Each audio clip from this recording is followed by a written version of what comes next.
direct from the web, it's Billy Masters Live.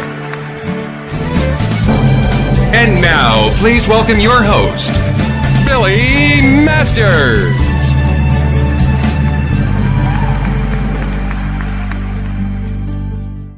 I must. Hello, welcome to Billy Masters Live. I am, of course, I can't see my screen. Oh, thank you, guys. I am, of course, your host, Billy Masters. Today is Thursday, June 30th, 2022. Happy kicking off to 4th of July weekend. You know, I'm in Boston right now at the Parents, heading down to Provincetown tomorrow, and I was very concerned that it would be just like this hideous, horrendous day to drive, you know, the Friday before a long weekend. But the Boston newscasters are saying that today is the busiest day to drive. Maybe everyone's taking Friday off, I don't know. But if you were wise, you're sitting home watching us live. And if not, you can watch us anytime on BillyMasters.com, on our YouTube channel, on our Facebook page. And there's a bell right over here. There's a subscribe button and a bell, and you hit the bell, and I don't know, something happens. People keep telling me to tell you people that. Okay, I am so excited about today's show because it has literally been months in the making. I've told this story before, but you know, I like to open with a personal anecdote. So, my column, Billy Masters, started out life as a gossip column called Filth. And I was only in a San Francisco magazine, doing a friend a favor. Their gossip columnist had stolen money and left. They had to go to the printer, write something fast. As it turns out, this man by the name of Ralph Ferguson, otherwise known as Big Daddy Ferguson, who owned Gay Chicago magazine, was in San Francisco on vacation and called them up and said, how do I get in touch with this Billy Masters? So I don't know. They gave him my number. I certainly would not allow that today. And he said, how can I pick up the syndication rights for Chicago? And I thought, I can syndicate this? And that started like my little meteoric rise to fame, all because of Chicago. So I have enormous fondness for Chicago. Fast forward, I kept hearing about this actress named Alexandra Billings and that I had to meet her and I had to see her. And I had been in Chicago. I had done stand-up. I had appeared at the Grabby Awards. I had met all the people, but I never met Alexandra Billings. Until I was asked by David Zack of the Bailiwick Theater if I wanted to come and workshop a one-man show that I was working on. So I said, sure. And I put together a show which was called Billy Masters Going Out on a Limb. And it was all Hollywood gossip in my life and whatever else going on. And I was in the little theater at Bailiwick. There were two theaters. And in the big theater was Dennis DeYoung's version of The Hunchback of Notre Dame. See, Alexandra's laughing. So that was like allegedly the big show. So I get to Chicago and I'm told, wait till you get to the theater. Your name is in lights on the marquee. And I got all excited because, you know, your name in lights. This is what I saw. Hunchback, Billy Masters, ticks going fast. So now I'm being billed like a hunchback. So, of course, I posed like a hunchback in front of the theater. Now, as it turned out, I don't know why, I was there IML weekend, Grabby weekend. Apparently, Dennis DeYoung's tickets weren't selling quite so swiftly that weekend. And we would sometimes listen at the wall while they were doing a show just to see if we heard anything. We never did, but we got a lot of people coming over to our show. Anyway, during that trip, I was getting a Lifetime Achievement Award at the Grabby Awards. And at a cocktail party beforehand, Honey West said to me, Billy, I want you to meet Alexandra Billings. And I went, oh my God, I've heard so much about you. I'd written about her doing Gypsy and all these great shows she had done. And literally, it was fleeting, in and out, because I had to go somewhere. She had better people to see. But I've got her today. So, ladies and gentlemen, it's a long way of saying, here is my very special guest, Alexandra Billings. That's the greatest introduction I've ever had in my entire life. I'm just going to run out into traffic. Nothing will be any better than that ever. You know, and Dennis DeYoung got press, so good for him. I have to tell you something hilarious, Billy. It's like back in the day. So I used to work at the Gentry. There were a couple of Gentrys. These were little nightclubs in Chicago that are no longer there. But there was one on State. One on State. Was one it on State? And one on Halstead, right? Halstead, right. Okay. So I worked at all three of them, but the one I worked at the most was at Halstead Street. And during market days, which in Chicago is this big, huge event where everybody comes half naked and eats food and pals around. So they would drinks. Right, a lot.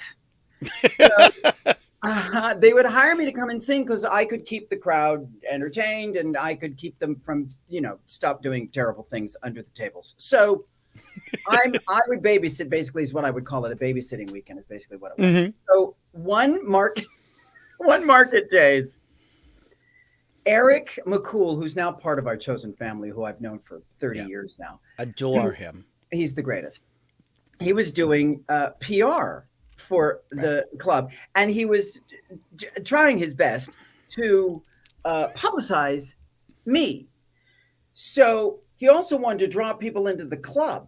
So he calls me the night before the first day of market days, and he says, I've got you on a big banner.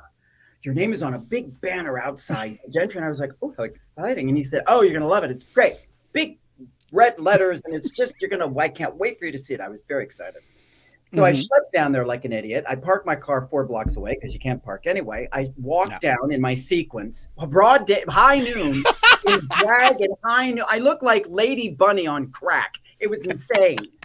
So I'm schlepping down and I come to the Gentry, very excited to see my name. And there's my name. He was right. In a big banner, in big red letters, Alexandra Billings. And above it, in big red letters, in an even bigger banner, said, free hot dogs.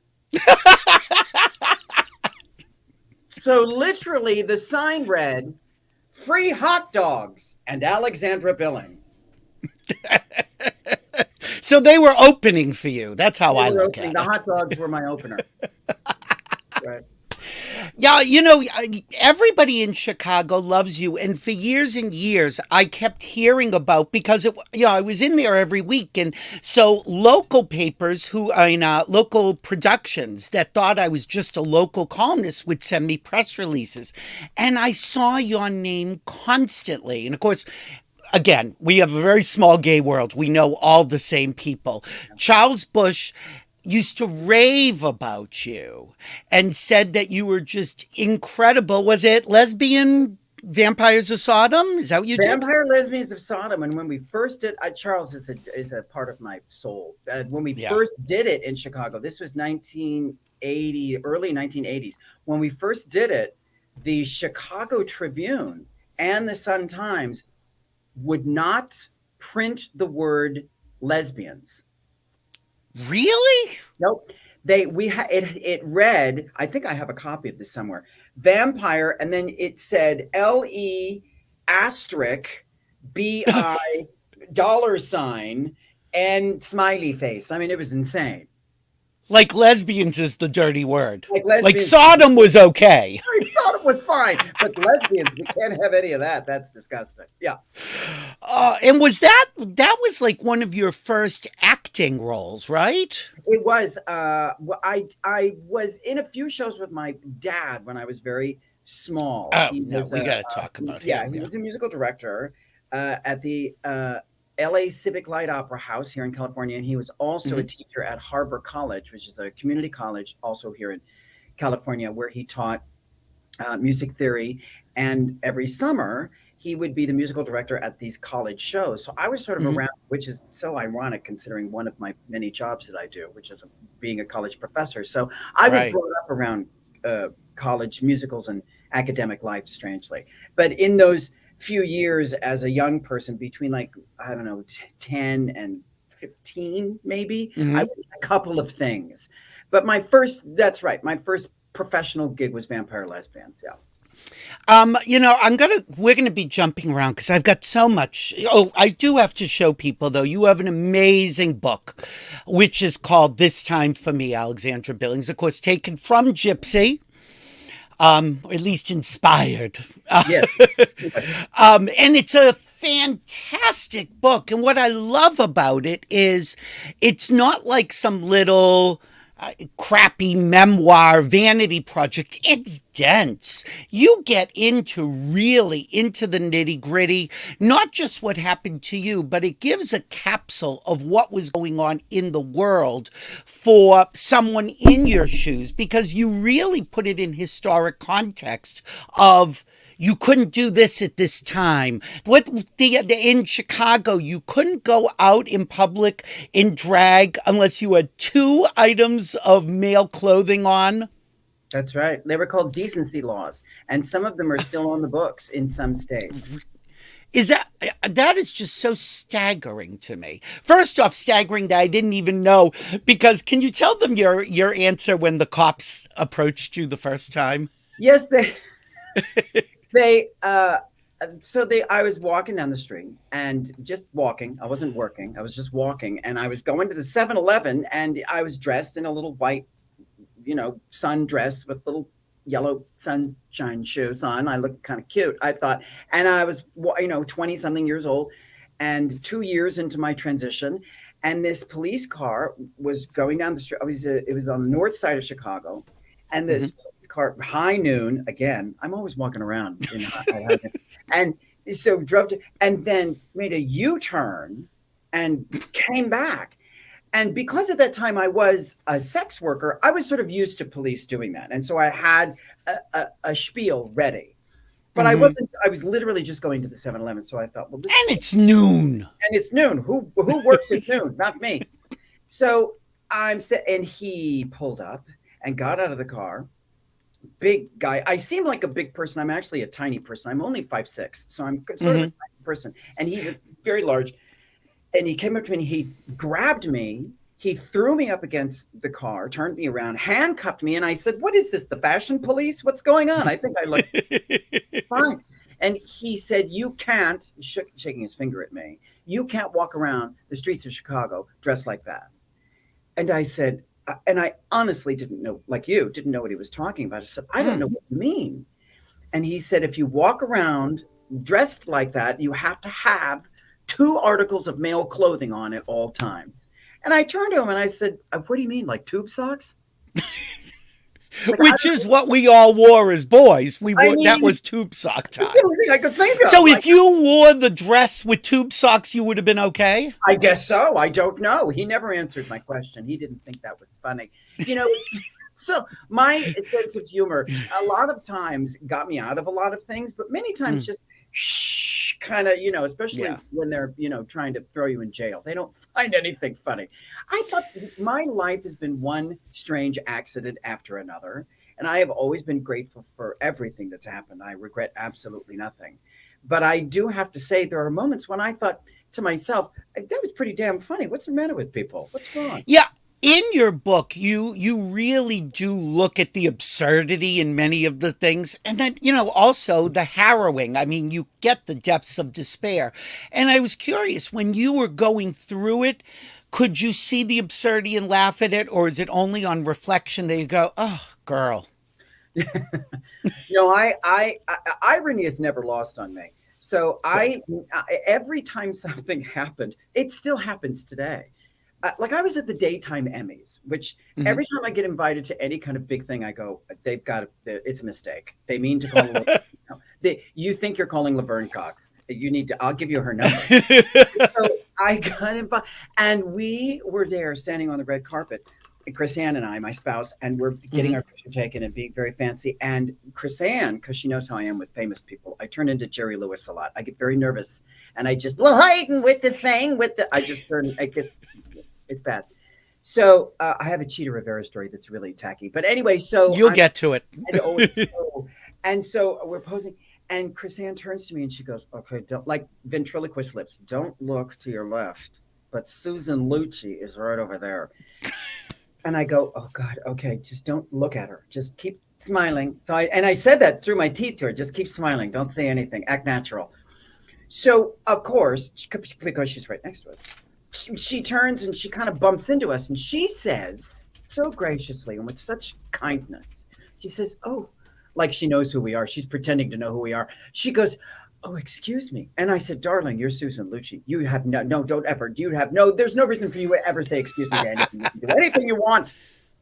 And she couldn't have been nicer and she couldn't have been kinder. And we got our picture taken. And at that moment, as my picture is being taken, I recorded in my brain and I say, this is the most ridiculous, insane. If I could turn to 7-year-old Scott and say, you know what's going to happen someday? Someday you're going to be on a red carpet at the daytime Emmys standing next to Susan Lucci getting your picture taken. That little boy would look up at me and go, hand me some sugar. But I'm going to go one better, because in the book you have the extreme example of this story at the Golden Globes. So you're looking over at the next table, and who do you see? Well, I mean, you see everybody. Yeah, but... everyone, and their mother was there because we did transparent, and nobody really was paying attention to us, meaning like there were no suits. This was at like when the Soloway's decided to do this, they called me and said, "You want to do this thing?" And I said, "Sure." And I said, "Where are you going to do it?" Remember, this is a long time ago. And they said, "Oh, Amazon." And I went, "The place that sells books?" Yeah. Okay. So because they didn't have anything, right? We were it. So nobody was paying attention. Talk about being a pioneer. That was the Soloways, really. And they said, the Amazon said, "Go ahead, do whatever you want with your little TV show. It's just an experiment. Right. Nobody's probably going to watch it anyway. So go ahead."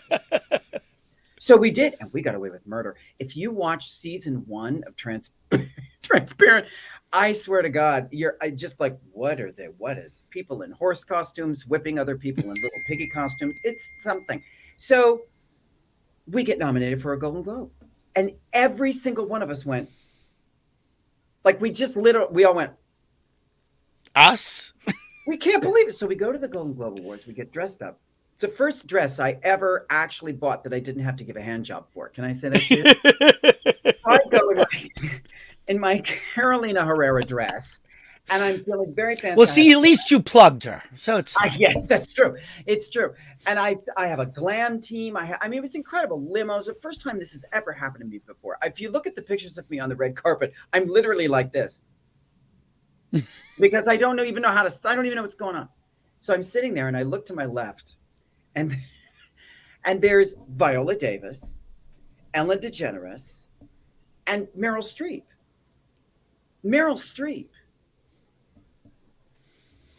And it's almost like sometimes you think these people aren't sort of real. You think like, right. They don't exist. No, because who thinks you're going to run into Meryl Streep? That doesn't happen. How many? So my friend who I was with I said, "I'm getting a picture with Meryl Streep."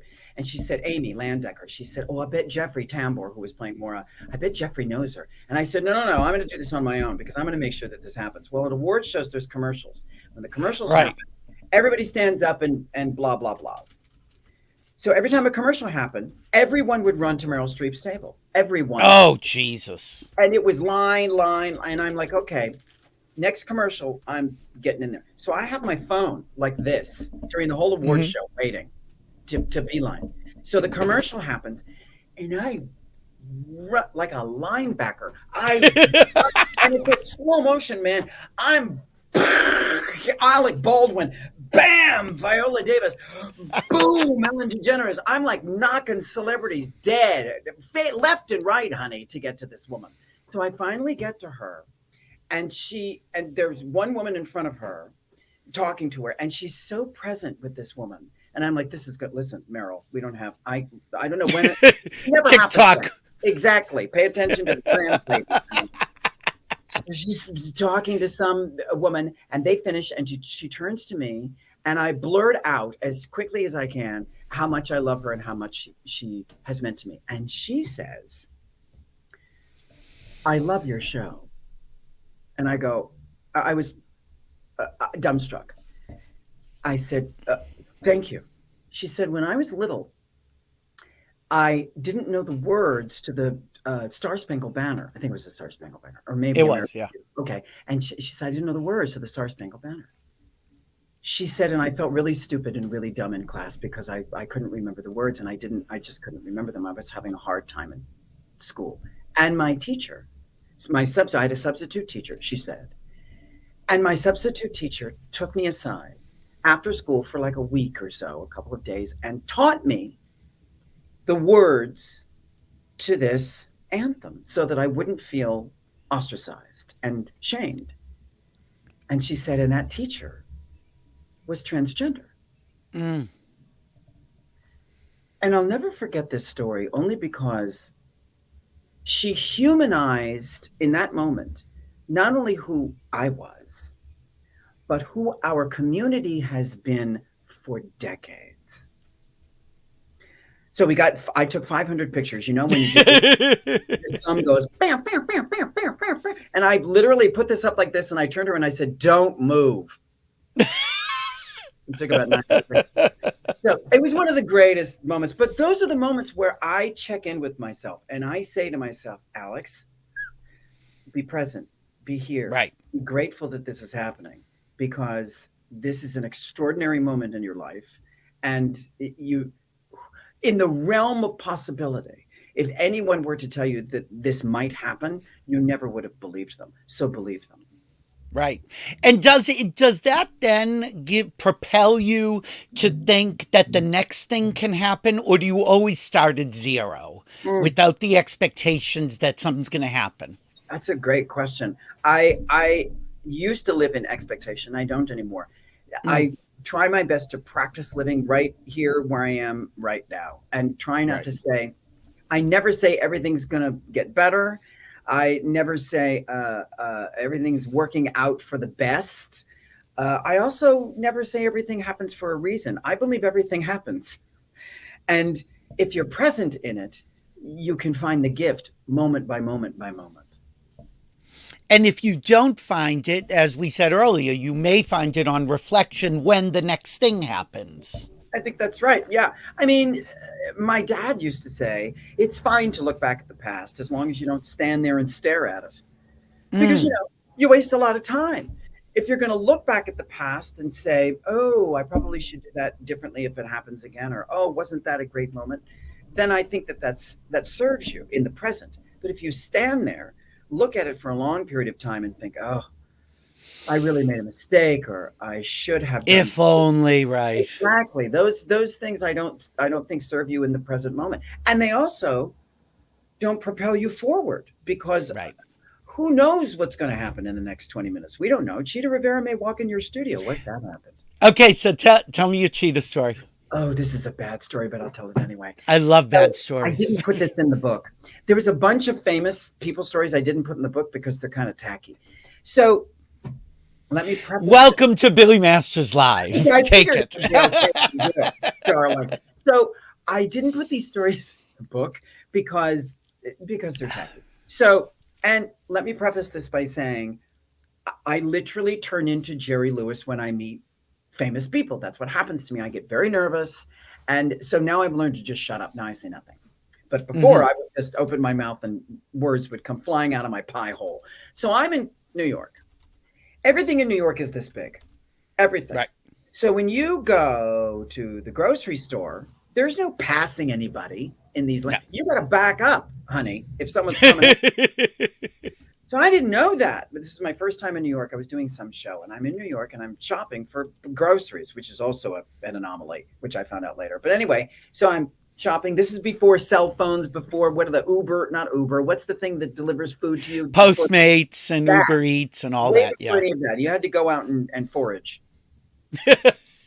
So I'm in the grocery store and I'm shopping, and this figure literally comes towards me, wrapped up like it was cold. It was winter, so it was New York. So everybody's bundled up like snow people. And the only thing I could see were these eyes, lashes and eyes.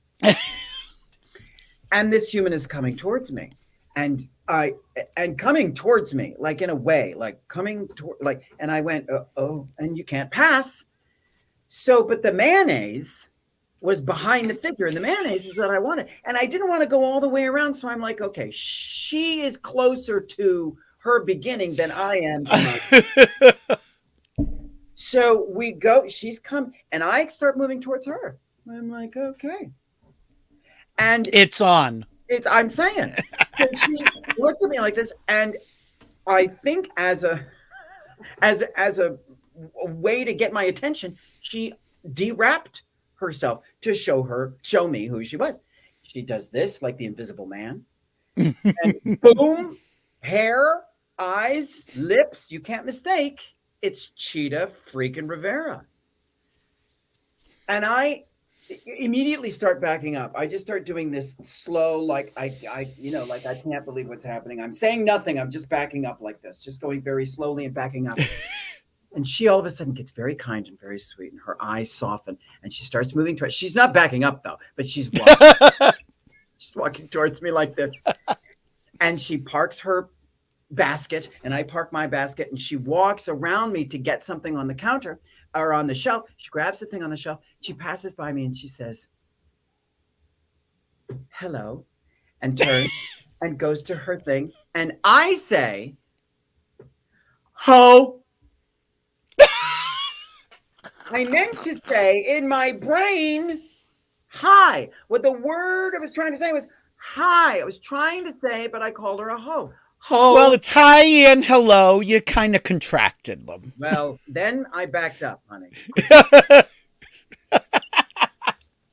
So if you ever bump into Cheetah again, say, you remember me? Ho.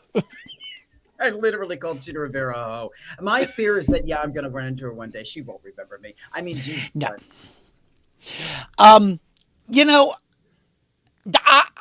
There were moments in your book that I had to stop because I was laughing too hard. There were times I had to stop because I was horrified and really, there were things that traumatized me. And this is so silly that this traumatized me, except I think it traumatized you. And you don't really get into it much, and I don't know if you want to get into it, but can you talk about the dog and the garbage disposal?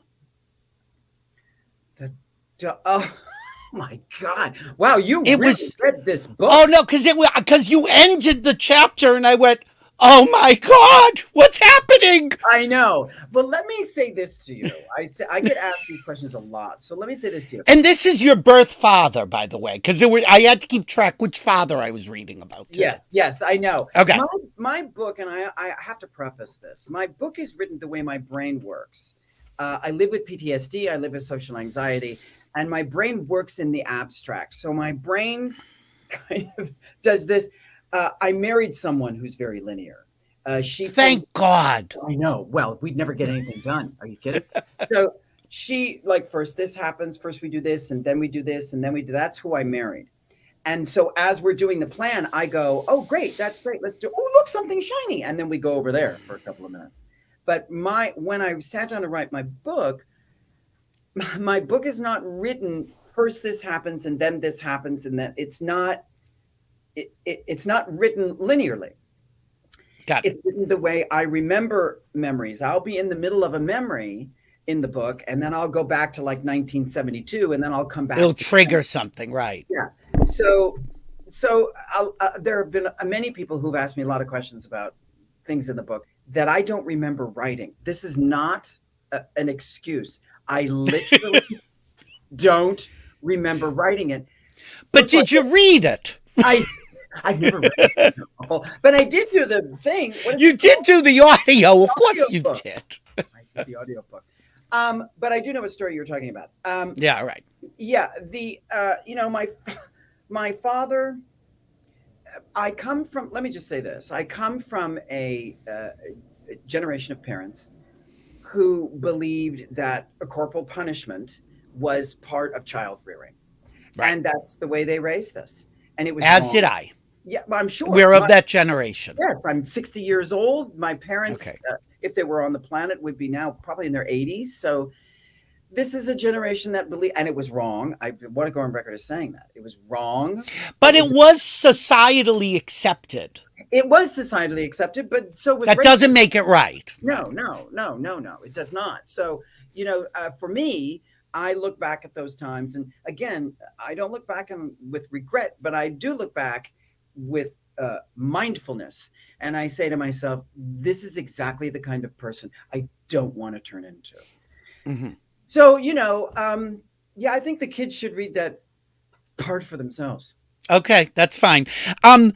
It brings up the earlier thing, because that's an early story, but the first story of you having an encounter with, because I think actually, if I'm not mistaken, it may open the book, is when you are in your mom's green pantsuit and the go-go boots and the corn flakes or frosted flakes, perhaps.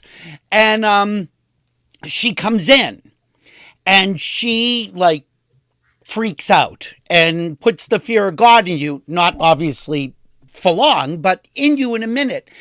And it made me think to myself, and forgive me, even being a gay man, I'm going to say the wrong things. I'm going to use the wrong terms. And I'm going to ask the questions that I think I would like clarity for, because I don't know everything. So I don't mind being an idiot on my own show. Not on anyone else's, but on mine, it's fine. No. So I was wondering, had you been brought up in a family where you were allowed to express yourself the way you wanted, if you had the freedom to say whatever you wanted to do was fine? And you're not going to know the answer to this, but how would that have changed the trajectory? Would you have decided, I'm going to be a boy who likes dressing up? Would you have still gone down the path you ended up, which was much harder? That's a great question, Billy. Really, I think for me, I was really blessed with these angels in human form around me who kept me in check. When I was thinking of doing things to my body that were irreversible, Chili Pepper from the Baton said to me, Mary, listen, whatever it is that you want to do, it can't be reversed. You can't put stuff back. So she always reminded me, just make sure whatever you want to do, you really want to do, especially this is the only body you've got. So I always say that art is the reflection of the human experience. And if we don't see ourselves reflected in art, we don't see ourselves. Mm-hmm. I grew up at a time where trans people didn't exist. The only thing I knew was Billy Crystal in drag or Milton Berle in drag, or there was this before RuPaul. We had very little, if not none at all, representation anywhere. And it was the only time you saw it, it was the joke or it was something that was wrong. Right. It was to be deviant. Feared. Right. To be mocked. And you're absolutely right. We were the butt of every joke. And that's still true. Ask Dave Chappelle. We're very much the butt or Ricky Gervais. We're very much the butt of every joke. So that's, even though that's still true today, we have a little bit more representation now, thanks to people like Laverne and Trace Lizette and Scott and Collins, you and God bless you. So all of us have a place now that we feel we can at least attempt to go. We have a long way to go, but so in answer to your question, if I was 10 years old and I was able to turn on the TV and on, I don't know, Sesame Street or Mr. Rogers' Neighborhood or any kind of Bewitched, Brady Bunch, any kind of family TV show, if I was able Meryl having a teacher. I mean, I was able to see on my TV when there were 4 channels back in the day, a representation of who I thought I might be, it would have changed everything. And certainly it would have saved at least 3 suicide attempts. So that's one of the reasons that I am so adamant about continuing to be on television and do movies, and as much visibility as I can get, I'm for. You know, you talk about television, you talk about what you saw, and there's I may be mixing up 2 stories, so forgive me, but there's a juxtaposition of coming home from school and deciding you're going to kill yourself with Tylenol. You know, and I don't even think it was during the cyanide scare. It was just Tylenol. And if I'm not mistaken, I don't know if this was the same day or not, but you saw this on TV. Take a look. Please welcome these 3 entertainers from the Baton Show Lounge. We have Felicia, Chili Pepper, and Leslie Regine. Say hello to them. How many of you are a little uncomfortable with this? All of you? Really? So you're seeing what you feel or fear that you may be, and you're also seeing that the audience is overwhelmingly saying we are uncomfortable with this. I mean, I'm just putting this together, and it just seems to me I would jump out a window. Where did you get that clip? Well, you know, I got a very good team here. Holy mother of God. That was unbelievable. I literally haven't seen that clip since I was 16 years old. And did you see that on the same day as the suicide attempt? That was the clip, yes. It was. Okay. I was hoping. Okay. That was it. And did that push you more to do, because obviously you planned it, and I'm thinking, does seeing that give you pause, or does that give you more despair? Oh God. I think what it does now is it gives me hope, because I firmly believe that our community is made up of warriors, spiritual warriors. And back then, to make this kind of public appearance, that show was a phenomenon. It changed television forever. There would be no. And there's what year round about 70 something? I'd say 80s, probably. Okay. Late 70s, probably. Okay. Late 70s. So that is still staggeringly early. Incredibly early. And that was, by the way, who you were looking at was Leslie Regine, Jim Flint as Felicia. Right. And, the owner of the Baton. That's right. And Chili Pepper, who I just spoke of. Who was kind of a mentor to you. Oh, very much. Still is. And what's really fascinating, this is how my life works, though. I eventually ended up working with those 3 people. Felicia, who's in the middle, became my boss. Leslie Regine was the show sort of MC, and she was the Diana Ross. And Chili Pepper was, a living legend. And I eventually ended up working with those 3 people. Literally sitting, if you can imagine this for a second, this is how the universe works. Literally sitting in my bedroom at 16 years old with a handful of pills, getting ready to kill myself, seeing that, finally seeing myself, realizing, oh, that's what I am, saying it out loud to the universe, and then 5 years later, getting a job at the Baton and working with those 3 people. It's incredible.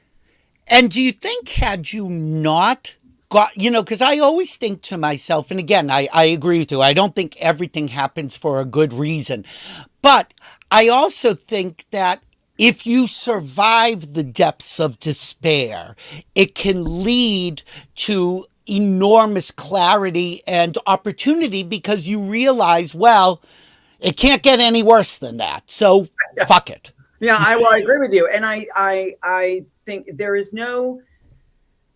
you can't have light unless you live through the dark. So the darkness is just as much of a gift because it is a precursor. There is always the dawn. The dawn is absolutely gorgeous. There's always sunset. So the liminal space between what we think is like the bright side of life and the terrible side of life is where really all the gifts live. And if you're not awake and present for these moments of clarity and also chaos, both of those things are, everything is intertwined. We're not compartmentalized. We can't move over our loss and our grief and our pain so that we can experience everything else. All of that is attached. So this light and this dark is the birth of one is the birth of the other. So I feel like everything that I've gone through, whether it's been painful or joyful, has brought me to this moment. And it has to be more grateful. I couldn't be happier. What I found interesting in the book is that after the suicide attempt, and the intention is to not wake up. And when you do wake up, the first thing that your mother says to you is, tell them it was an accident, because if not, it was a crime. Right. That is the concern. The concern is, what made you so depressed that you're willing to take your life? And again, I think, it's not a point you underline in the book, because you do something that I do as well. While we tell the truth about our parents, we also protect them. And we explain it within the context. It doesn't negate the hurt, which obviously you felt, or you wouldn't have done this. But I thought to myself, at the time where you need the most comforting, if for no other reason than you failed in killing yourself, your big concern is, let's make sure what people think. That was it. Well, that's how we were raised, I know. Right. Presentation. It's all about presentation. What do the neighbors think? That was the big thing when I began my transition and I started to come home. My mother would say, you can't come to my house and, dressed like that. You have to dress some other way. So I would literally go in boy drag. I would wear a hat, cut off my nails. I'd wear big shirts to hide my breasts. I would wear baggy pants, the whole thing. I went looking like Emmett Kelly. It was insane. Until that Christmas party. Right. Until a Christmas party, which for some reason I just went in high drag. No, you went over the top. It's either boy or Zsa Zsa Gabor. I mean, it was ridiculous. And what was hilarious was when I arrived there with the big, I wore a blonde wig. What's the matter? I know. Like a blonde wig, which makes me look like a transvestite. And you did a number. I did. I mean, how many people show up and do a number? What's wrong with me? So, I did have a penchant for attracting, So I don't blame my mother at times for kind of going, could you please? Although the funny thing was, when she passed, I went to her teacher friends got a hold of me and said, we're going to have a little, I don't know if this is in the book or not, but like I said, I don't remember a lot of it, but we're going to have this little memorial for your mom. Will you come on down? And I was like, sure. So we all went to this restaurant, one of her favorite restaurants. And there was like 20 of her teacher friends, all women, at this big table, all just drinking, just Elaine Stritch drinking. I mean, boom, boom, boom, just drinking. And I was sober at the time, so I was the only sober person at the table. And they were all drinking. And they started to tell stories about my mother. And one of them said, your mother was hilarious. And I said, oh, I know. And they said, no, you don't.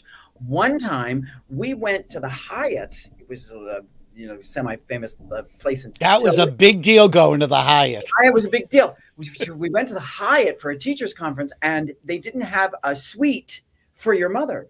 So your mother took off her blouse and her bra in the middle of the lobby and stood there and shook her bazoomas until they gave her the right room.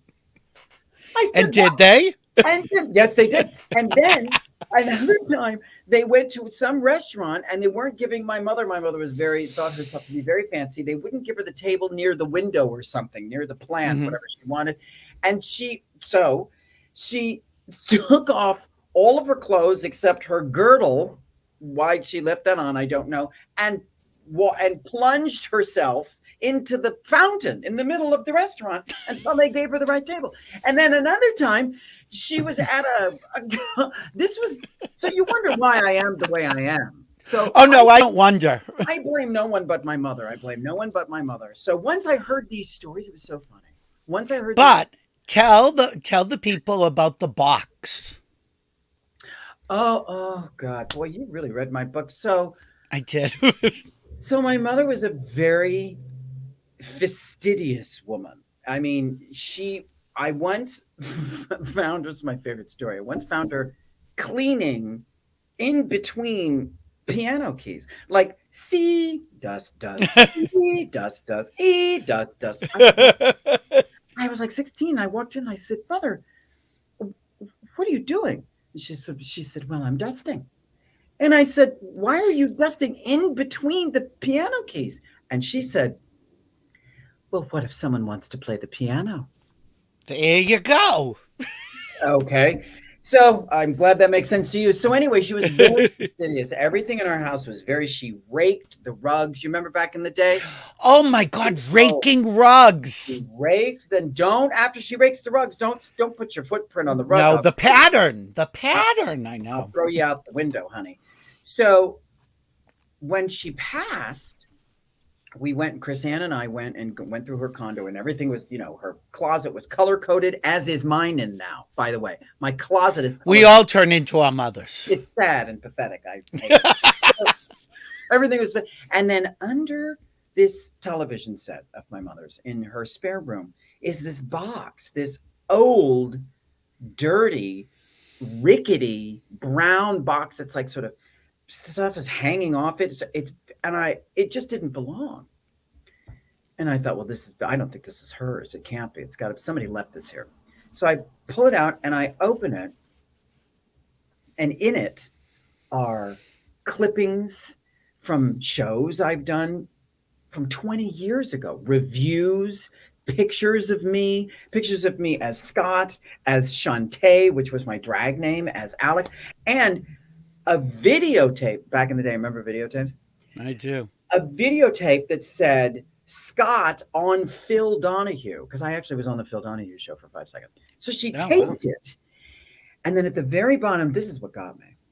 At the very bottom, underneath all of this Alex Scott Shantae memorabilia that she had been for years, was this little pin about that big, very tiny, of an AIDS ribbon that was red and sparkly, had little sparkles on it. My mother and I loved sparkles.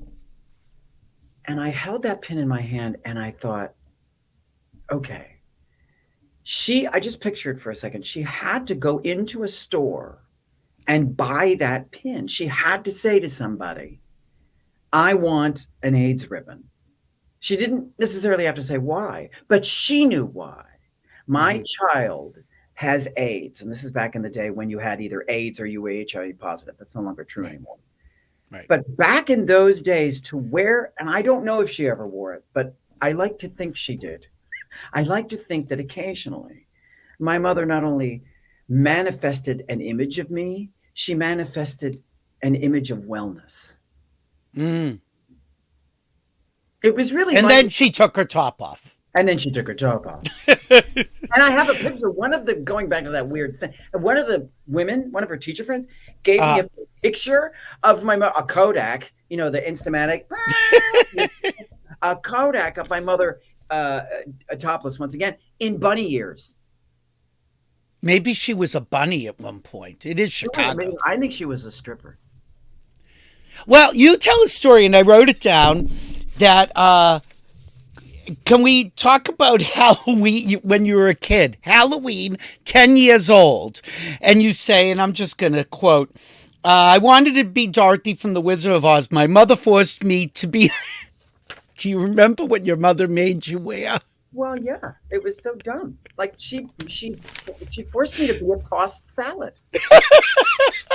Like, why? She made a tossed salad costume with lettuce, tomatoes, cucumbers. My head was like, there was a little fake dressing, Thousand Island dressing. Yeah.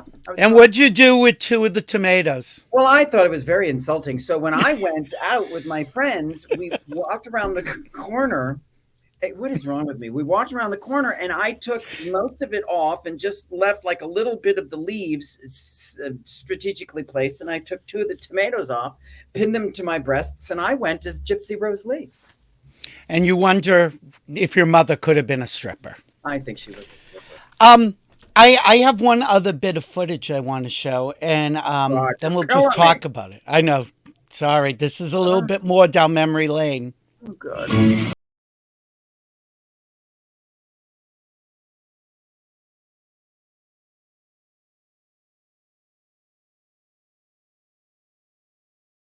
Twice.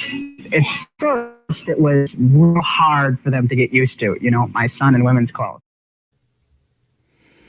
Okay, just a very quick clip. First off, you're so cute. Can I just say you're so cute, so cute. And those cheekbones, my God, I mean, you still have them, clearly. That's true. My mother had these really like cut glass cheekbones, and I inherited them for some reason.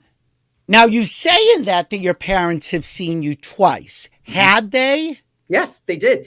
And my dad really liked it. Really? Yeah, he did for some, I know, odd, isn't it?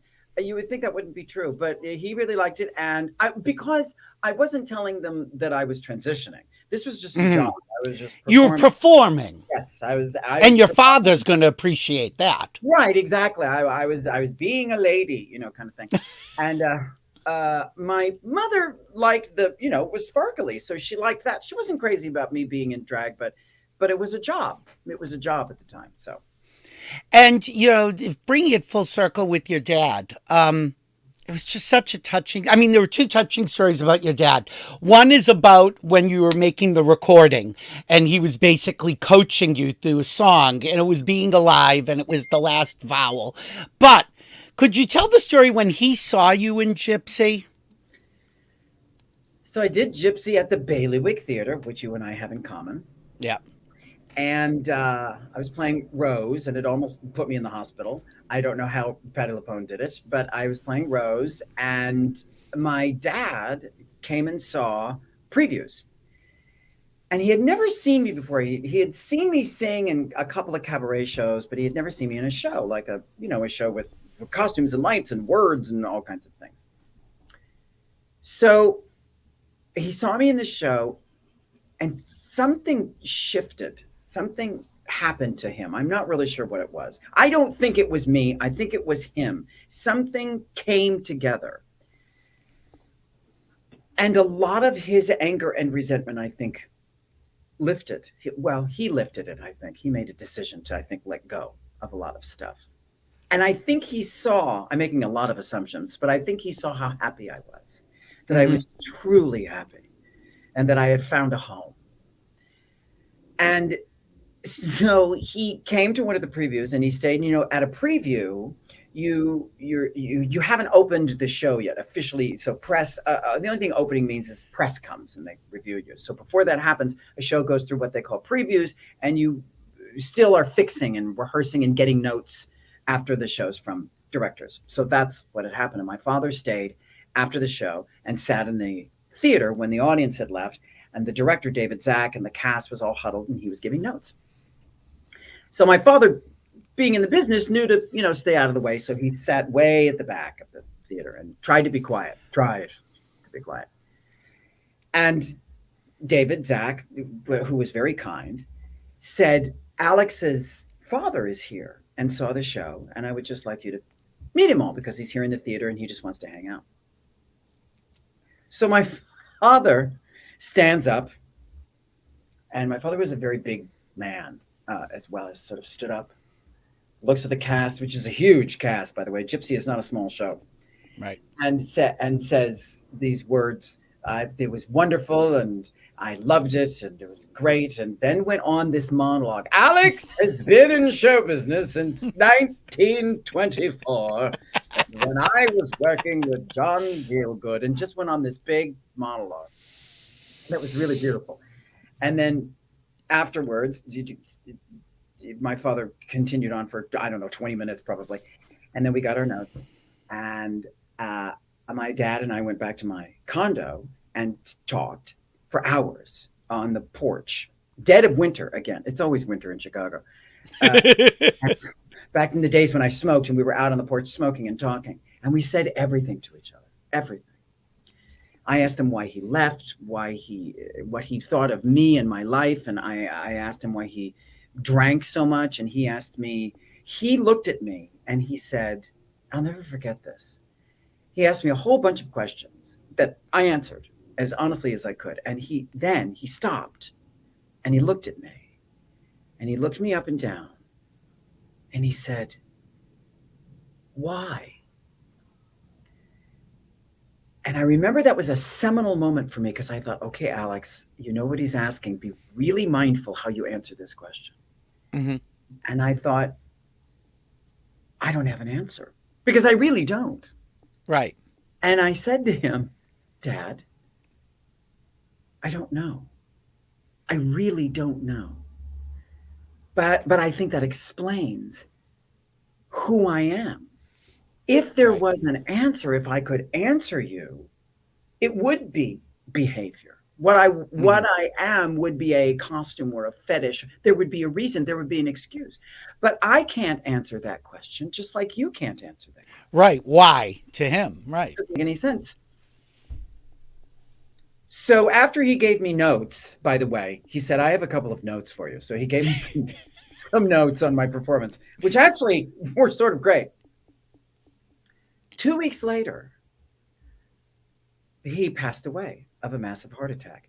And when the police found him, he was in his, unfortunately, condo for like 2 or 3 days. But when they found him, he was slumped over his dining room table. And next to him was an open program of Gypsy. And in his CD player, still spinning, was my first CD, Being Alive.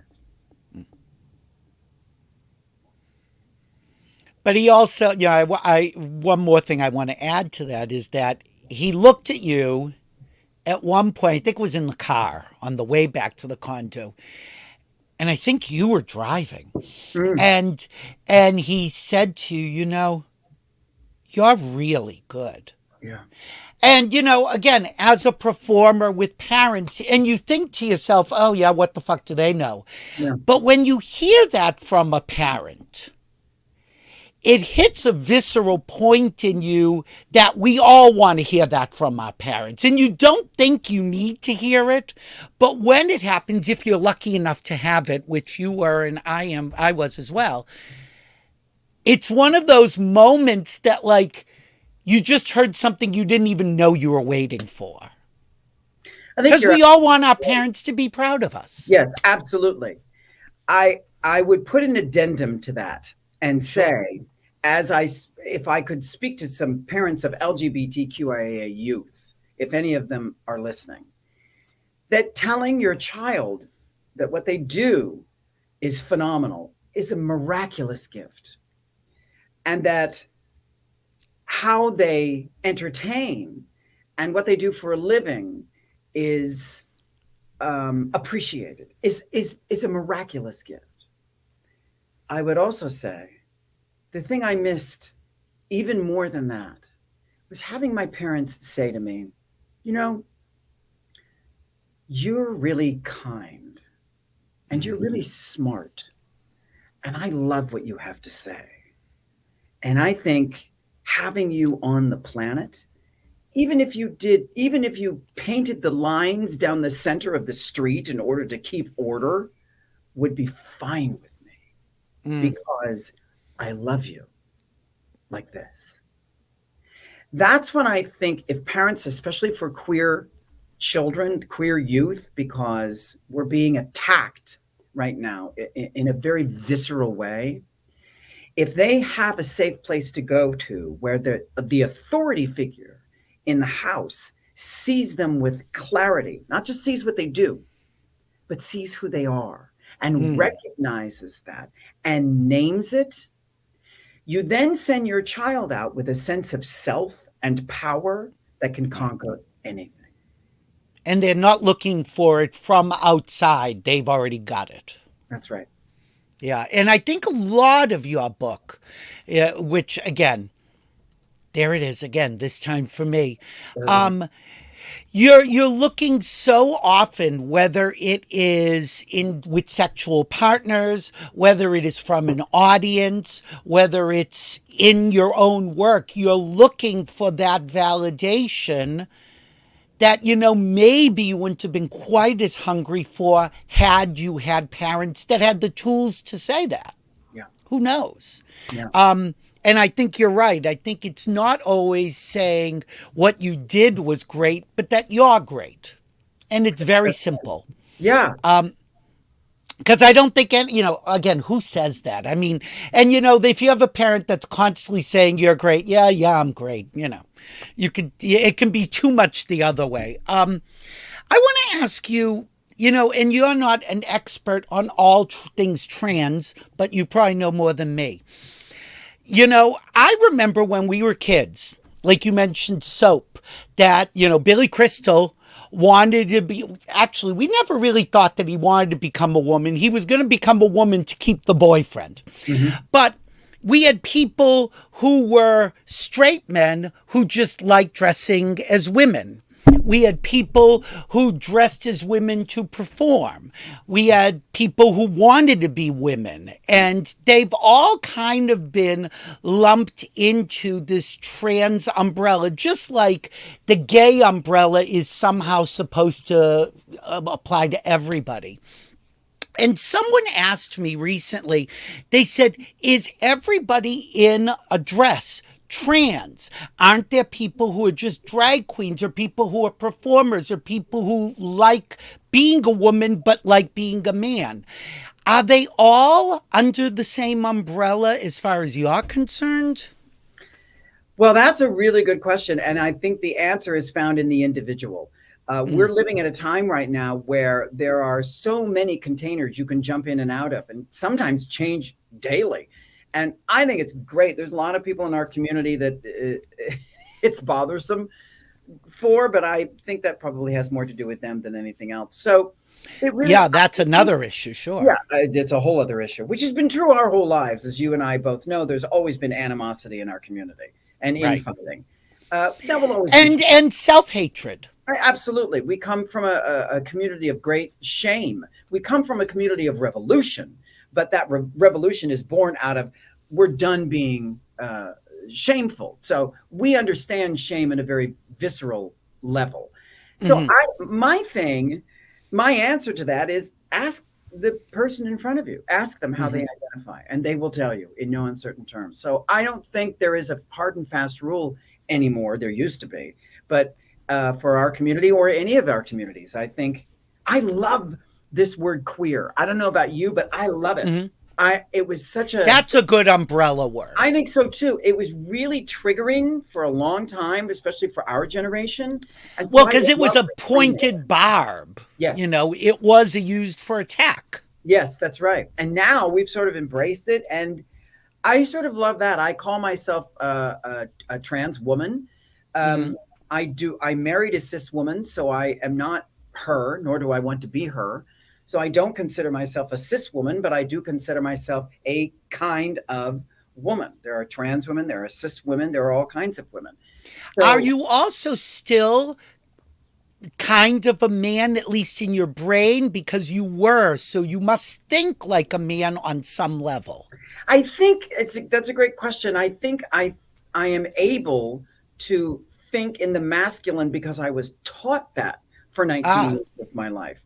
So strangely, Chris Ann, my spouse, said to me about a year ago, maybe it was sooner, maybe about a year ago, I think. And she said, we were talking and she goes, do you know you always interrupt me? And I said, what? She said, oh yeah. And we've known each other for 46 years. She said, you always, if I'm in the middle of something, like I'm talking, you'll just interrupt me. And I literally said, that's not true. That's not true. I don't. Did you interrupt her to say that? And she said, and this is a conversation my spouse and I have with each other. I'm not saying this is a hard and fast rule for anyone. I'm saying this is a very private conversation we have that I'm sharing. That's a lesson that I learned about who I am. And she said, that's very patriarchal.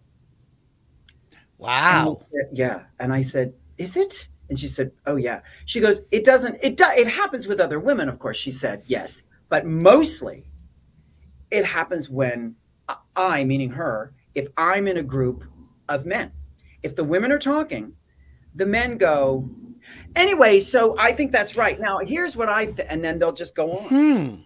It's almost like mansplaining. That's exactly right. And if you watch, ever since then, I've now made a concerted effort to not do that. But if you watch talk shows like, or news channels, whatever they're called now, CNN or MSNBC, and you watch when they have those panels, watch the dynamics, because you'll notice the women, this is not all the time, but most of the time, the women have to fight for space. They have to go. So I think they have to do that. And that's not ingrained. You're not born that way. That's taught to you. This container conditioning. Right. And this container does not have power. So my point in telling that story is for 19 years, I learned to just mow people down, just keep talking. Yeah, but don't you know women who, I mean, I know very assertive women who are like that. Now, of course, people will say they're too aggressive, which is code for they're a bitch or they're butch or they're mannish. You know, women that speak that way, but we have judgment about women that speak that way. Men who speak that way are just men. So when you say, you know, do I think I'm male? I've never thought that. I've always known that. Even when you were young. Oh, yeah. Because the lessons that people were trying to teach me didn't feel instinctual, that they felt forced. So I've always done that. Every time somebody said, act like this, wear this thing. So you were being pushed into a slot. Very much so. If you think of it like, if when you're a gay man and you're younger and your parents go, why don't you have any girlfriends? And you go, oh, I guess I should get a girlfriend. And you're with a girlfriend and you're thinking, she's nice, but I'd rather, you know, carry her purse than make out. So, although you had a lot of girlfriends. I had a lot of girlfriends. Well, I'll sleep with anybody as long as you give me a couple. And you had a good amount of boyfriends. I did. I have. People you had a good time. I know, I really did. People ask me a lot, what's my type? And I'm like, can you buy me a Big Mac? Then that's my type. You know, one of my best friends is a first grade teacher. And the first time it happened was maybe 7 or 8 years ago. There was a boy in first grade who wanted to wear a dress to class. And I was very curious to hear about this firsthand, how this played out. I didn't project anything because I wanted to hear from the teacher. What did the kids do? Because it was like an experiment. Yeah. And what was really interesting is that the kids come to school and the boy, he was Dennis, is now Denise. And they were like, oh, Dennis is wearing a dress. And they said, yeah, now I'm Denise. And the kids would go, okay. And that was it, because nobody told them that they couldn't.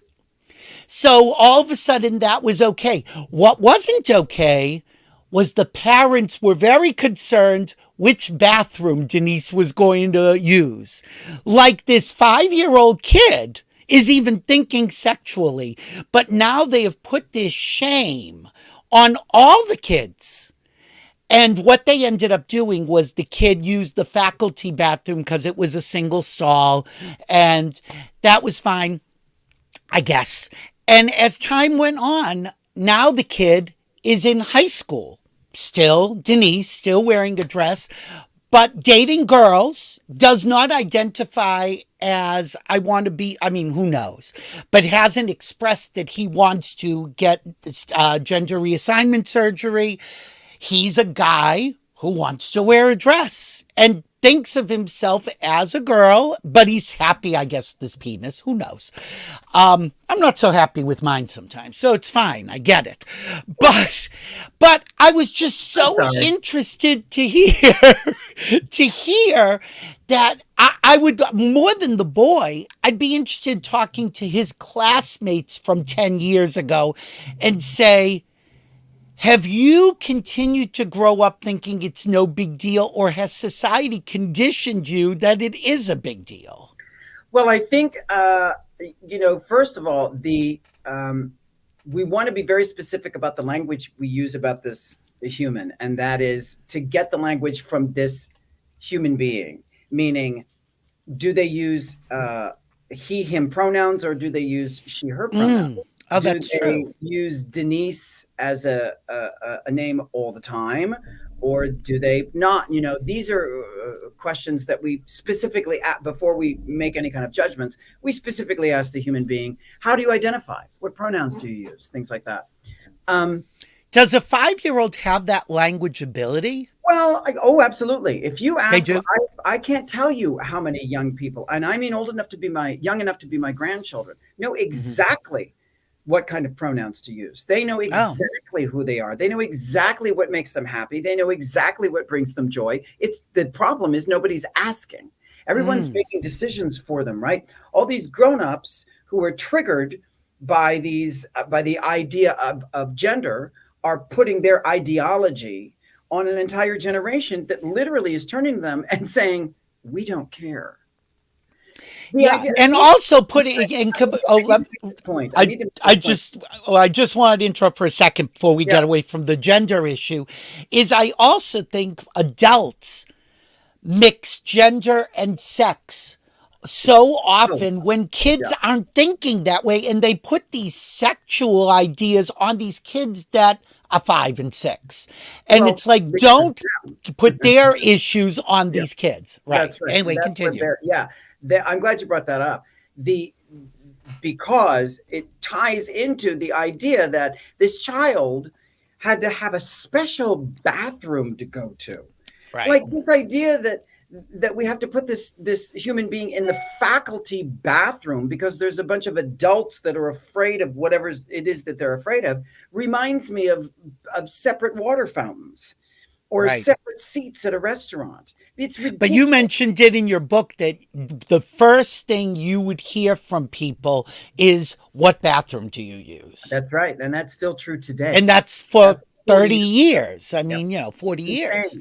And the idea that we're still having the same conversation, I can't tell you how many times on social media, people are like, I don't understand why you're so mad. You're supposed to be super kind. And people told me you were kind. And I always say, listen, honey, don't mistake my kindness for passivity.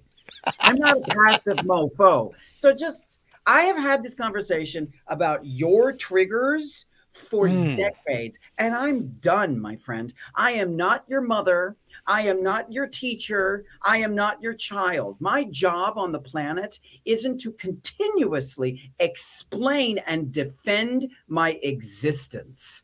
That's not why I'm here. So if you don't believe that there is such a thing as trans people, then clap your hands. I don't care.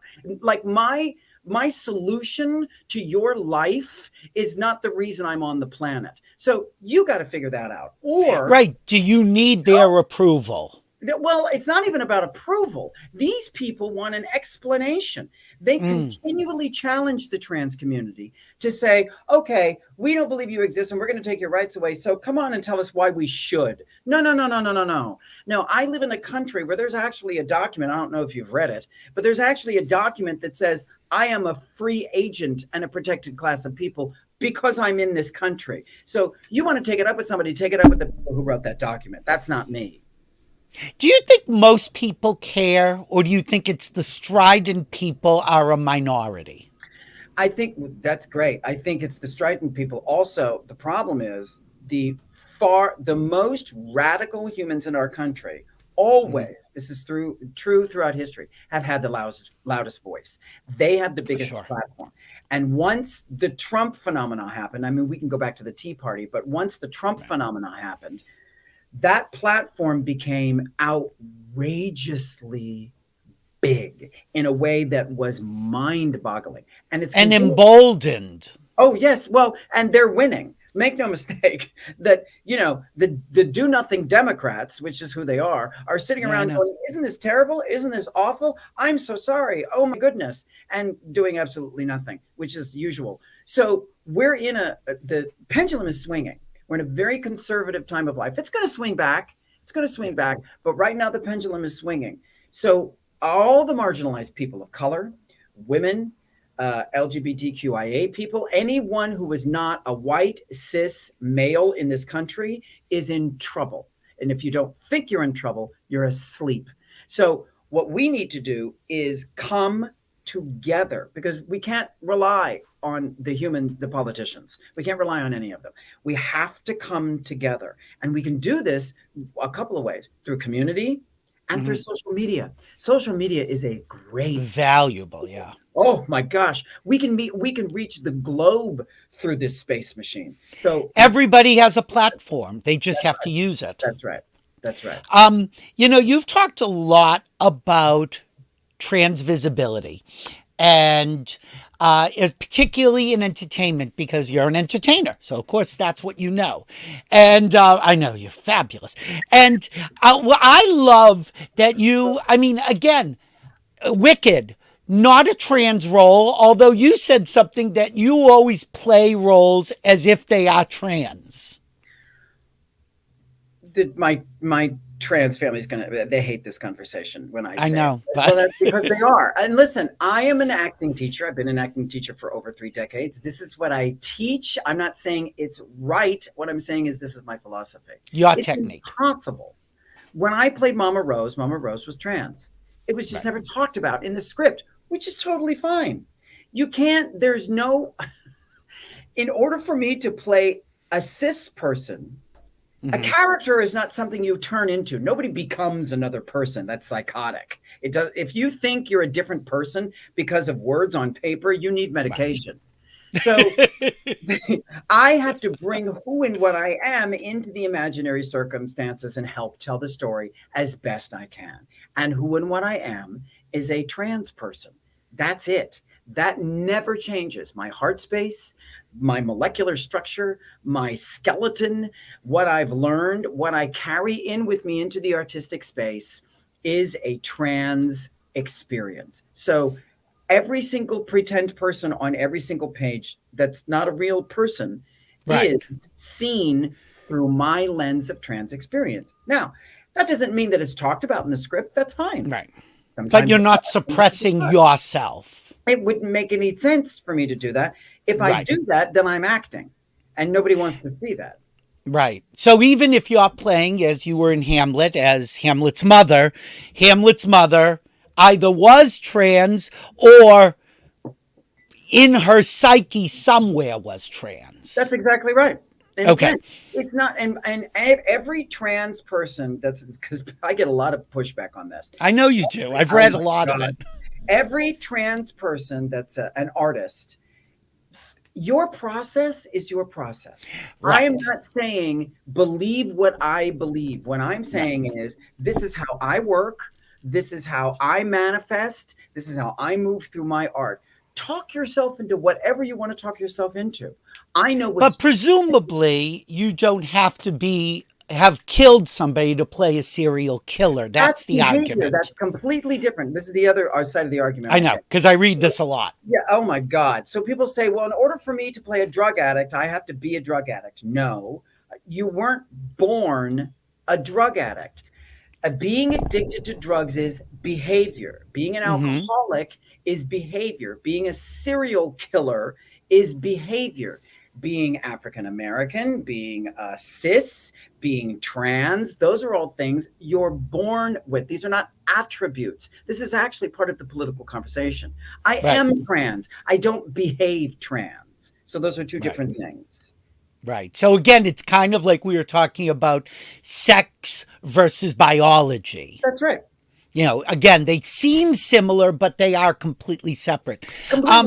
So what you've talked about... This is a great simple sentence. Gender is who you wake up as. Sex is who you wake up with. That's great. I never thought of it that way. So you've talked about the misrepresentation of trans people either being played by non-trans people or not having the representation on TV in terms of the numbers, that percentages are so low compared to the community. And I used to hear this, we used to hear this about female directors. and there aren't any female directors. And what would happen is women would create their own projects, get their own projects. They would not look to, as you would say, cis men to give them the job or give them a place at the table. They'd make their own fucking table. Right.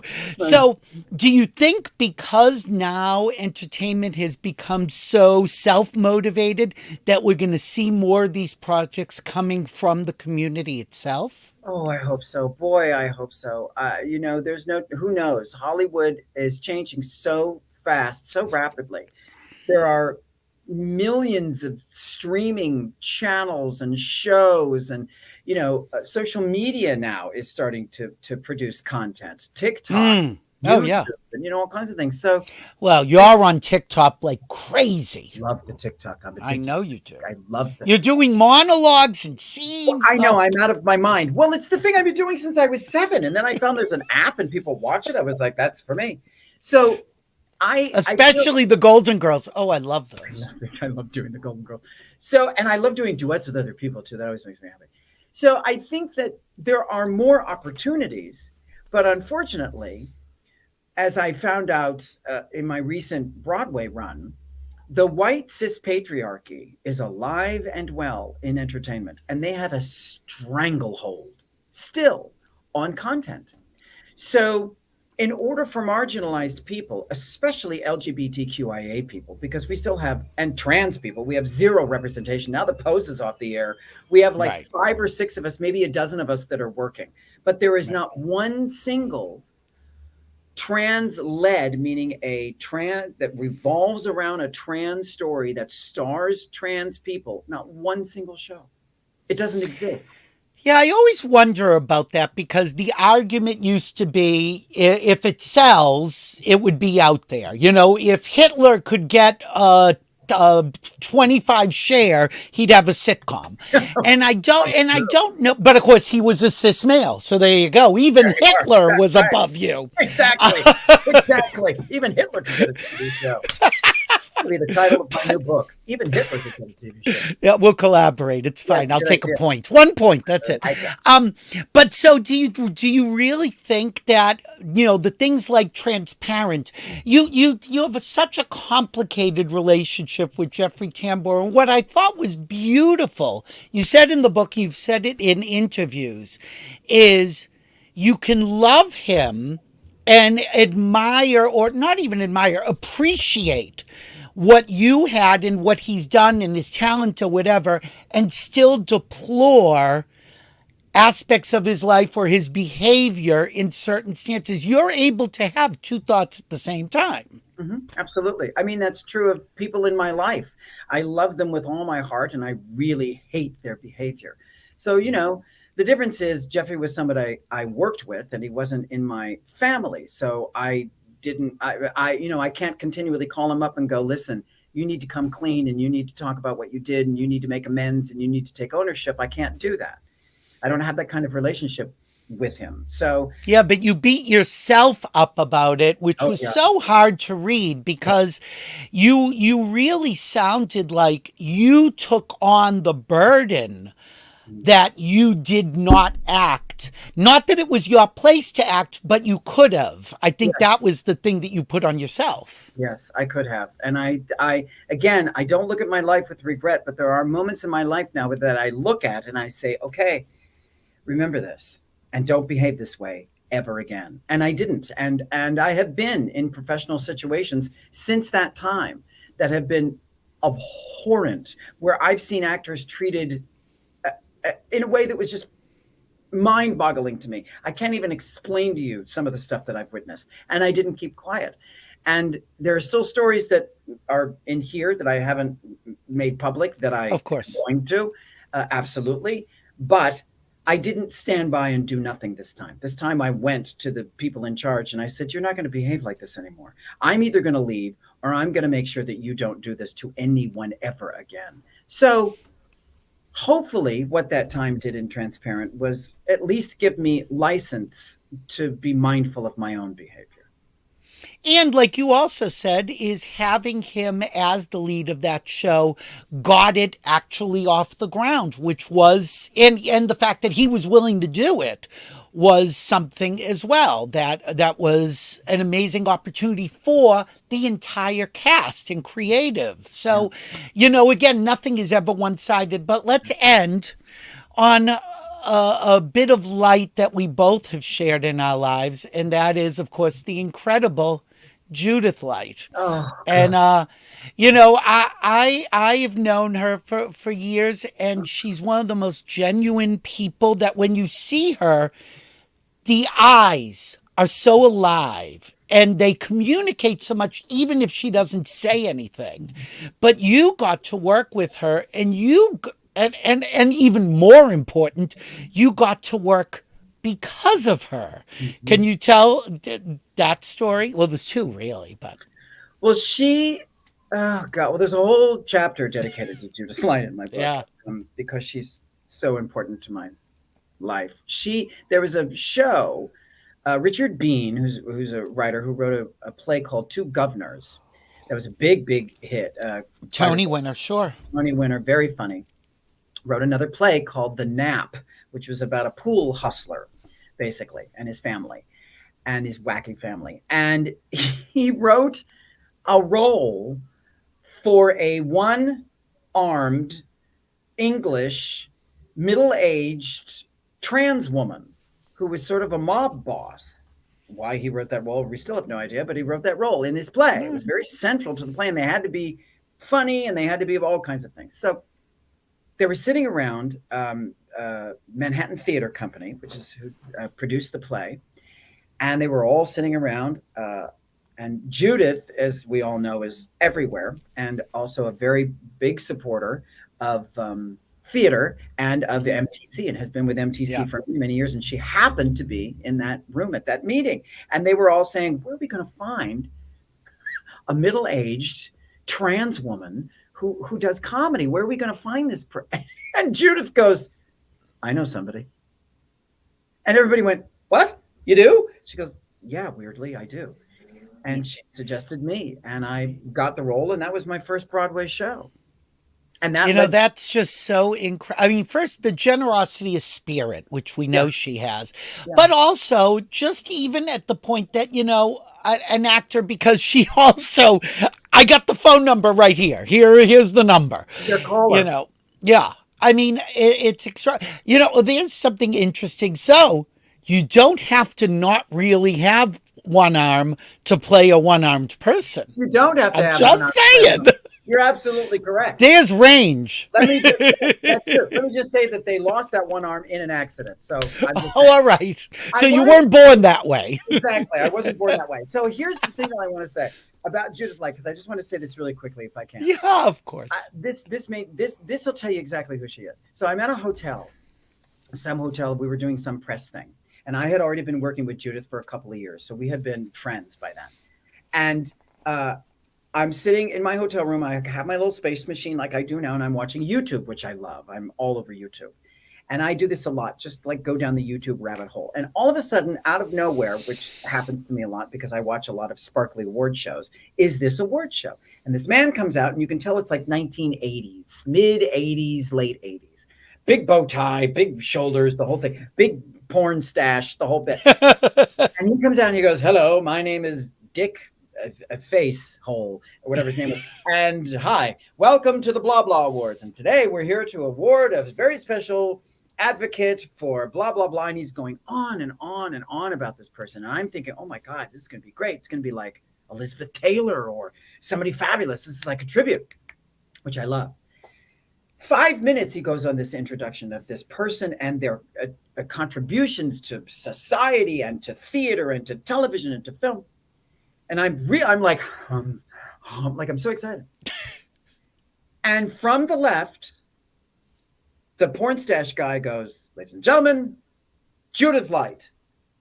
And she comes on. Big 1980s hair and sparkly. Oh, yeah. Who's the boss hair?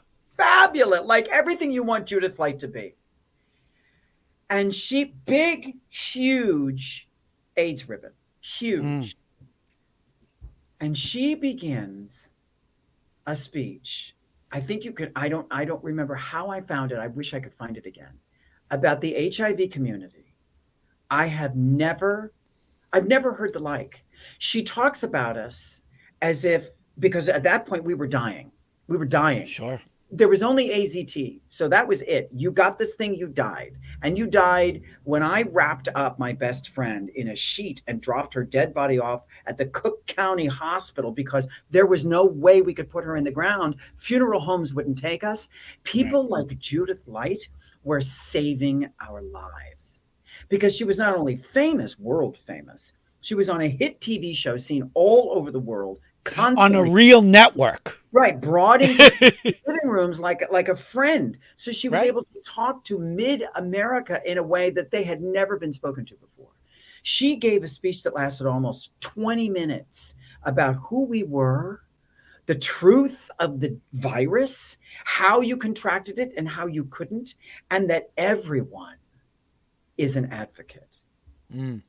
And I sat there weeping. And I thought to myself, this is what you need to do, Alex. You need to follow this woman. This is your guide. Yeah. That is who Judith Light is. Yeah. And again, knowing her personally, which we do, that is the real person. Mm-hmm. Because there have been people that we've met. We're not going to, well, Cheetah Rivera. You see them and you're like, oh, Jesus. She is everything you want her to be and more. Let me just there are a few comments here. Fascinating show today. Billy, Alexandra is a great guest. Well, clearly. Bless your heart. Incredible show. Look, we're incredible. We're incredible. And she is great on TikTok. Well, there you go. That. People love you on TikTok. Are you going to come back to the Connors next season? I think so. I mean, cross your fingers. She's going to keep working there. That's how it looks. I think so. You both got raises. So. We did get raises. It's true. And yeah, it's been renewed. And, I love doing that show. I love the people. The atmosphere is so wonderful. And the great thing about the character is she talked about being trans in one episode and never talked about it again. Never came up again. That's what I loved about it. And it was brought up with Becky. And it's like, yeah, whatever. And nobody cared. That's and right. and again, good at her job, professional, and not so bad to look at, by the way. Oh, thank you, darling. I'm going to remind people, this time for me, Alexandra Billings, if you want a treat, get the book on tape, the audio book. Oh, like if you're going to be in the car for like a day and a half, it's so fantastic. Oh, thank you. Because you do kind of perform it. I do. I'm very performing. I had Joanne Gordon, who was the my editor and also kind of a co-writer. She was the director of that little audio thing. And so she would get me going. So a lot of that performance is due to her. Oh, well, again, I love when a performer reads their own book because it really comes out. And there were times that you got really emotional and you could tell. And I'm so sorry that I never saw Shahi and Me because I used to write Shahi and then people got mad at me. But I was so glad to see that you did a show and called it that. I don't know if you can call a show that anymore, but the trans people don't like it. You may see it in other places fairly soon. I would like to see it. I would like to see more of you. Alexandra, you are incredible. You are so fabulous. Please, we do panels sometimes on hot topics. I would definitely love to have you back anytime. You are just incredible. Anytime. And thank you for joining us today. Have a great 4th of July weekend. When I end now, if you're still here, I'll say goodbye to you privately. But everybody, please thank you to Alexandra Billings. You are fabulous. People, go online, see her B. Arthur story. The B. Arthur story is so fantastic. You have great stories. And they're not in the book. So you got to go watch everything. That's right. Thank you. Thanks, kids. It's been a pleasure. Thank you. Thanks, everyone, for watching. So my guest for next week, just before the show started, She canceled. She's having knee replacement surgery. I said, so I'm not asking you to jog. You could sit in the chair. But anyway, so she's not going to be here next week. So I don't know if there's going to be a show or not. Anyway, thank you all for watching. Have a great weekend. Take care of each other. Be nice. Have some great sex. But, be careful out there. Of course, I've been Billy Masters Live. And if we're here, we're live. Have a great weekend, guys. Bye-bye.